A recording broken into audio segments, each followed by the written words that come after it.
माह रमजान शरीफ की तशरीफ आवरी करीब है, तो पूरे रमजान का रोजे भी रखने, तरावी भी पूरी करनी है, ये नीयतें अभी से कर लें।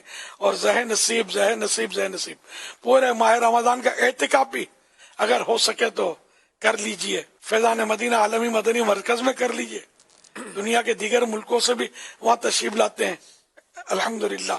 और जो अपने अपने शहरों में जहाँ भी माह रमजान का होता है, मुख्तलिफ मुल्कों में भी होते हैं, तो वहाँ माह रमजान के एहतिकाफ में जरूर शरीक हो। पूरा महीना नसीब हो जाए तो क्या बात है, वरना 10 दिन आखिरी तो कर ही ले इंशाअल्लाह करीम। दावत इस्लामी के माहौल जहाँ इज्तिमा एहतिकाफ होता वहाँ करेंगे तो एहतिकाफ के साथ साथ सीखने को बहुत कुछ मिलेगा। जो कुरान नहीं पढ़े होते उनको कुरान भी हमारे यहाँ फैजान मदीना में तो लगा होता है, सिखा रहे होते हैं, मदरसा भी होता है, इनके बड़े प्यारे टॉपिक, प्यारे मतलब सिलसिले होते हैं। अब आलमी मदनी मरकज फैजान मदीना में कम से कम जिंदगी में एक बार पूरे महीने का एहतिकाफ कर ही लें, इंशाअल्लाह आप देखेंगे कि आपको क्या मिलता है, बल्कि मैं कहूँगा क्या नहीं मिलता, ये देख लें आप। रोज के 2 मदनी मुज़ाकरे नियत करें अल्हम्दुलिल्लाह।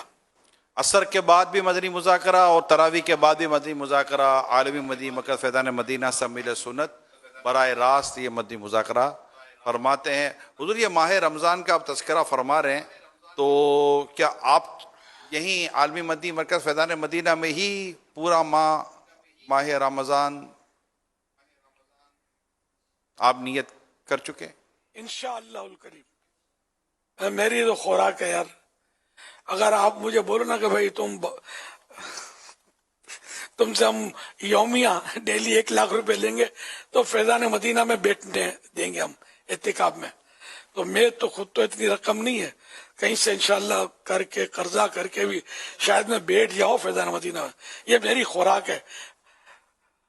तुम घर को न खींचो, नहीं जाता नहीं जाता, मैं छोड़ के फैजान मदीना नहीं जाता। एक मुबालगा किया कि मेरा दिल तो इतना फंसा रहता है एहतिकाफ में। माह रमजान तो मेरा बहुत प्यारा महीना है, बहुत प्यारा महीना, माशाअल्लाह, बहुत ही प्यारा महीना है, मुझे बहुत ही पसंद है। मेरे प्यारे रोजों से बड़ा प्यार है मुझे। मेरे प्यारे इस्लामी भाइयों, ये सवाल मैंने कसदन किया और मैं एक्सपेक्ट करता था कि इसी तरह कोई मोहब्बत भरा और मिठास भरा, जिसमें माह रमज़ान की मीठी मीठी मोहब्बत का आपको झलक नज़र आएगी, वो छुपा हुआ होगा, और माशाल्लाह वैसा ही हुआ। मैं अभी इसलिए ये ऐलान कर रहा हूँ कि माह रमज़ान ये 11 या 12 मार्च एक्सपेक्टेड है, ठीक है ना, दुनिया भर में अल्लाह पाक ने चाहा तो 2024 फर्स्ट रमज़ान ये 12 मार्च या 11 मार्च को ये एक्सपेक्टेड है, मुतवक्के है। अब चूँकि दुनिया भर में हमारे आशिकान रसूल मुल्क व बैरून मुल्क ये ख्वाहिश अगर रखते हैं तो आपको छुट्टी लेनी पड़ती है अपनी कंपनी से, अपनी ऑफिस से, या जो भी आपके स्केड्यूल होते हैं, आपको उसके लिए बाकायदा स्पेस निकालना पड़ता है।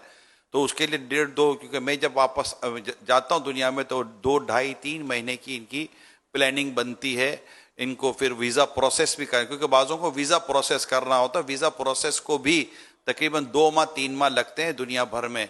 ऐसे जाते ही वीज़ा प्रोसेस नहीं हो जाता, वीज़ा नहीं लग जाता, तो वीज़ा प्रोसेस करना होता है, कंपनी में छुट्टीज़ लेनी होती हैं, अपनी ऑफिस के काम या अपनी जो भी आपकी जो मसरूफियत है, वो फैमिली के प्लानिंग्स होती हैं, उन सबको आप अभी से प्लान करें ताकि आप यहाँ पहुँच सकें। कई इस्लामी भाई जब वीज़ा लेने की कोशिश करते हैं तो इनका पासपोर्ट एक्सपायर होता है, और पासपोर्ट एक्सपायर होता है, नया पासपोर्ट बनाने में भी टाइम लग जाता है। इसी तरह अगर वीज़ा उस वक्त लगता है जब आपका पासपोर्ट कम से कम 6 महीने तक वैलिड हो, 6th मंथ वैलिडिटी पासपोर्ट में होगी तो आपका वीज़ा प्रोसेस हो सकेगा, अदरवाइज आपका वीज़ा प्रोसेस नहीं हो सकेगा। तो बहुत ज़्यादा टाइम नहीं है, लिहाजा फ़ौरन प्रोसेस करें, वीज़ा प्रोसेस करें, आप अपनी कंपनी में लेटर दे दें, छुट्टियां ले लें और वीज़ा लगाएं, या वीज़ा नहीं है ऑन अराइवल है, जिस तरह भी है, मुल्क में है, पाकिस्तान में है, कहीं भी है, आपको अगर आलमी मदनी मरकज़ फैज़ान मदीना में इत्तिकाफ़ करना चाहिए, जैसा कि अभी आपने सुना, तो उसकी तैयारी आज ही से शुरू कर दें।